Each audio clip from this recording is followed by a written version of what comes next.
রাজনৈতিক অঙ্গনে এখন আলোচনায় জুলাই গণ অভ্যুত্থানে নেতৃত্বদানকারী শিক্ষার্থীদের নতুন দল। ইতিমধ্যে উপদেষ্টার পদ থেকে সরে দাঁড়িয়েছেন ছাত্রনেতা নাহিদ ইসলাম।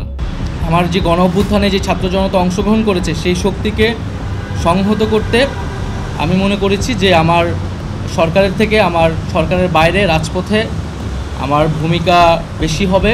ক্ষমতা ছেড়ে তার এমন রাজপথ বেছে নেওয়ার বিষয়টি ইতিবাচক হিসেবে দেখছে সাধারণ মানুষ।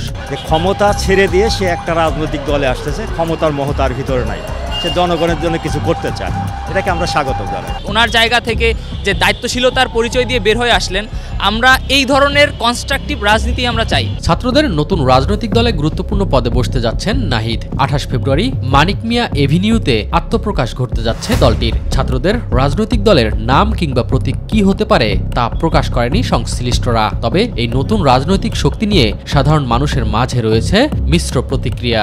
আমরা অতীত ইতিহাসে অনেক কিছু দেখেছি, অনেকে অনেক দল করেছে, কিন্তু কমিটমেন্টের কারণে মানুষ তাদেরকে বিশ্বাস করতে পারেনি।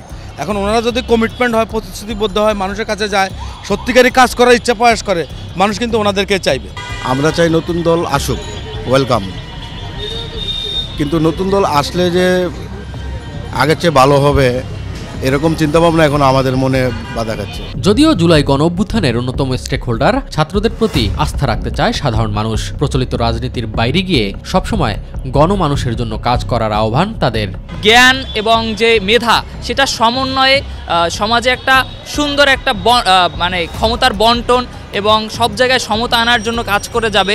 যেই নেতৃত্ব আসুক, দেশে আসলে শান্তি আসুক, দেশে শান্তি এসে মানুষজন শান্তিতে থাকুক। আমি একজন প্রবাসী, আমি এসে নির্দ্বিধায় যাতে রিক্সায় ঘুরতে পারি, আমি যাতে চুরি ছিনতাইয়ের ভয় না করি, এগুলো চাই আসলে। আমাদের সবার প্রত্যাশা হলো এটাই যে দলকে ভালো না বেসে দেশকে ভালোবাসি। বিএনপি জামায়াতের মতো বড় দলের ভিড়ে ভোটের রাজনীতিতে তরুণ ছাত্রনেতাদের নতুন দল কতটা সুবিধা করতে পারে সেটি এখন দেখার বিষয়। এস এম আরিফ, মাই টিভি, ঢাকা।